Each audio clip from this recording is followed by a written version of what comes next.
Huh? What's that? Big sword. Usami Nagamitsu. Isn't that a Odachi?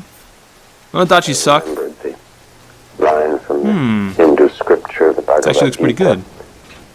Let's give it a try. Vishnu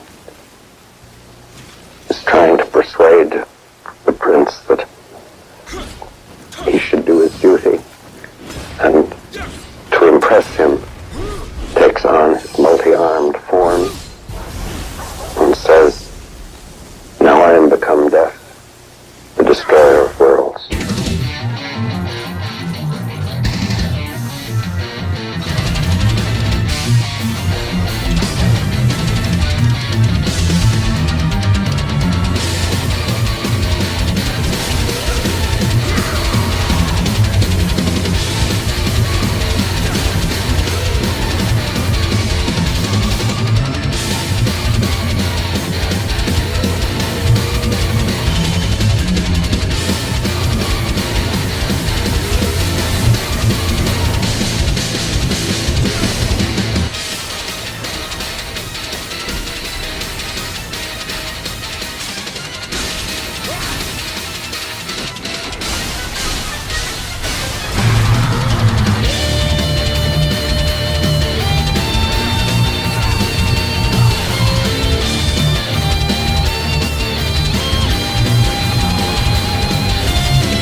What's up guys, it's Project and welcome back to another build video. Another Odachi build, and I'm calling this one Raijin, after the thunder god from Japanese mythical lore.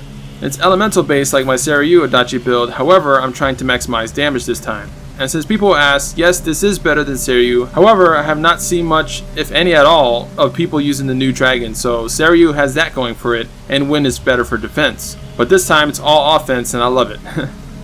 For our weapon, we're going to be using Usami Nagamitsu from the He Who Never Retreats set, the new set from the Centipede guy.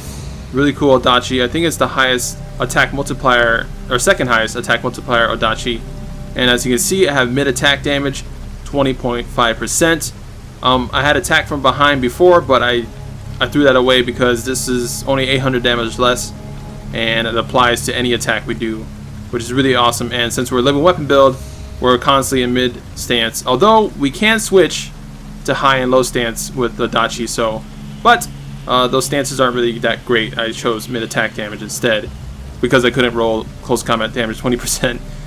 It was taking too long, so I just said, you know what, let me try mid attack damage. Then we have mid attack ki reduction, of course. This is really helpful for lethal weapon, so when you attack, your bar isn't depleted as much. Of course, we have obvious change to attack heart, A+, familiar damage bonus because we can have all these at once, and final blow damage. I really like this over something like close combat attack, electrified. Final blow is just so useful, and 24.9%, I had to keep it. So, and of course the set has weakened melee weapons 15%, which is whatever. But as I said, we are using 4-piece See Who Never Retreat set, which gives us close combat damage 12.7%. The rest of the stats aren't that great. And we're using 5-piece Warrior of the West. Yes, that's right, 5-piece electrified. Another status build, obviously. So we have this sword right here. Doesn't matter, stats don't matter, we're not going to use it. Close combat attack, enemy electrified, 33.9%. Since Wave the Demon monsters are a lot, or monsters, yokai, are a lot stronger. This really comes in handy in dealing with the guys that are more healthy and bulkier. And of course we get 12.7% close combat damage, so it's a lot of damage. And as well as the Raijin, we get 10 extra attack because we do use Raijin as our spirit for the West honor. And then we have the bow, same bow as my Seiryu. You want agility damage bonus, that's the main thing you want on the bow. The rest doesn't really matter aside for Amrita. You also want Amrita as well. And we're using Fanatic, inspired by my Amaterasu build. Close combat attack, critical, 20%. So we're good in full life, and we're also more offensive in low life situations, mainly for clearing bigger stages swiftly. I dislike full Fanatic as you're super weak without being critical, and I argue this setup would deal more damage when an enemy is electrified. Also, lightning level weapon build, guys. Something different for once. But yeah, Fanatic adds a chunk of damage for us, and if you add everything together, we get 12.7 here, 20% here, another 12.7, and finally a big old 33.9 for a total of near 80% damage from our sets alone. Obviously they don't stack additively, but on paper it's a buttload of damage even without electrified. I don't use the Japan Bravest set like Amaterasu because Odachi skills suck or are too slow, so I really like the setup that I made instead. And of course you're going to want this on your helmet, bonus for absorbing Amrita, increased attack. Now, a notable thing about this is that it doesn't trigger in living weapon mode. So it only triggers out of living weapon mode. So it's not really in effect for running through levels and stuff like that. It's only really in effect when you face bosses and then activate living weapon mode via absorbing Amrita. And then you can have a buff for like 10 seconds or something. Maybe it's like 8 seconds. But yeah, we do miss the damage on that while we're in living weapon mode. So just be aware of that. Of course, you want Amrita earned. And here's my chest, Unrivaled chest. I got this crazy star life, 550. It starts off at 500. This is the highest roll star rarity of life on chest piece. So you can try forging it like I did. It's really awesome. Of course, we got receive damage critical, and then bonus when surrounded for enemies when we're going through levels, and there's a lot of them. It increases our attack so we can deal more damage. This is really useful. And of course, receive elemental damage. 22%. Really awesome rolls on that chest piece. Here are gloves. This doesn't really matter. Talisman, extracting talisman. It doesn't really extend it by much at all. A couple seconds. It's not really that useful. And of course, you want dash endurance on your pants and shoes, so we can run and use less living weapon when we run. And of course, you want attack and Amrita on everything, all your armor pieces, so we can absorb Amrita as much as possible. And here are charms. Now these are crazy right here. These are crazy. And you're not going to do the same damage I do unless you have everything. So this is almost near max on pretty much everything. Obviously I can still make some upgrades. The attack damage could be perfect and stuff like that. But these Yasukanis that I found are crazy because it gives double damage on each of them. And this one's just crazy. This is the God Charm, almost God Charm. Those last two stats suck, but it has Amrita Earn using the weapon and 2 damage stats for yokai, so we really shred yokai. This is why you see me just cut through everything like butter. Here again, same thing with this one. Unfortunately, I did not get Amrita Earn using the weapon though, but that would be ideal to have on both.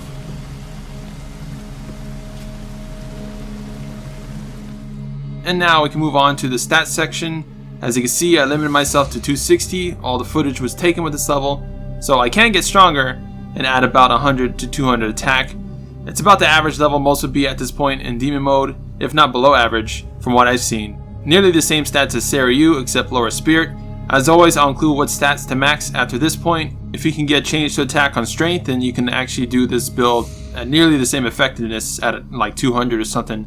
But I was stuck with heart, so I was kind of forced to stay at a higher level to deal decent damage. Moving on to Guardian Spirit section, here we have High Nezumi as our secondary, and of course, our primary is the paired puppers, the double mutts. I love these little guys, they're adorable. As you can see, Raijin has spectacular living weapon stats, near 20% attack enhancement at level 40, high recovery, high tenacity, high emerita gauge rate, and high action. It has it all. And B+ recovery is enough to sustain, just as good as Kato or Suzaku. It also lasts 24 seconds long by default, longer in critical like all spirits do, which is a misconception that people think Suzaku's the only one that does it. It's actually untrue. Since we're in critical though, most of the time I choose the rat for close combat attack, 10.2%. Really nice, along with quick attack damage, 2.2%. Since we do use quick attacks, this is really awesome. Good, nice boost. It's an awesome spear for this build. Back to Raijin though, the yokai close combat damage is really awesome for farming yokai areas like Relentless Spirits or Hyaki, or just farming for over 200 level weapons, since those drop from red yokai and stuff like that, red enemies. So it's good for that. And it also add damages Kato, since we don't use skills much at all in the weapon mode. Against humans, Kato has the edge, but meh. Tired of using him. Give the pup some love. Another alternative secondary to use when we don't want to go critical is Aokomori for attack from behind, which also boosts final blow damage too. And of course, you can use Suzaku for extra emerita farming.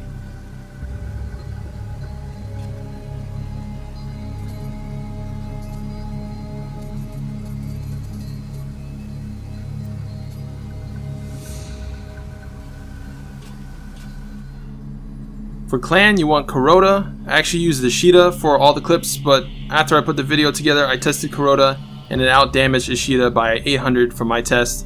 It caps at 4 to 5 buffs, which we constantly have up all the time anyways, so we get the full benefit of it. No Hondo, since we don't use skills, nor are at full health a lot, and no Todo, since we don't have many heavy armor pieces, we only have 2, so Kuroda's the way to go. And you can get high rank since there's like no one in the clan, so you can get more damage easily.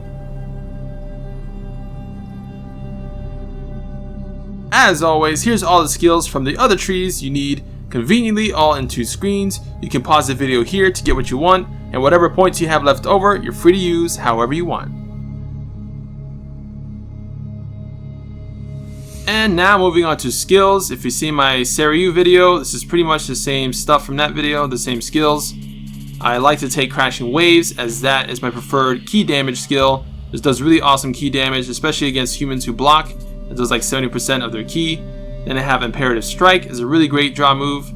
Not too powerful, but it is pretty strong. It also has Poise when you do it, so if someone hits you, you're not interrupted. Really nice, unlike other draw moves. Then we have Subtle Blade, which goes well with Crashing Wave and Imperative Strike. Do more key damage against enemies that are attacking you from the front. Moonlit Snow, the best skill Odachi has, arguably, but it is slow. You can use it in living weapon, but it is slow, so I prefer using just normal attacks and strong attacks. But it is cool looking. It doesn't do too much key damage, however, but it is powerful. Then we have Twin Moons and High Stance. This is mainly for comboing. I don't use this by itself. I only use it when I combo into High Stance, as you saw in the beginning of the video, but it doesn't really do too much damage, and its reach is kind of lame. But all these skills here are all combo moves into other stances. They're not really that great, but you can pick whatever you want, or just pick what I have. I have Tiger's Blade here, which raises familiarity really fast because it does multiple hits on the way down. Can also apply Element, Sword of Severance for damage against humans, obviously. I don't take Passage to Afterlife because I never do the grapple animation. I never use grapple. And yeah, that's about it. Whatever points you have left over, you put into Melee Mastery for more attack.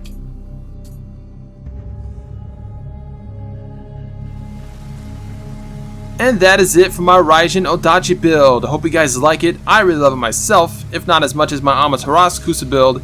I don't know which is better. I'll lean towards Ama, but I haven't even gotten that character to Wave the Demon yet to test, so who knows.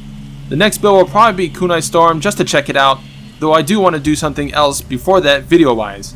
Also guys, 5K sub hype boo! halfway towards my goal of 10k subs.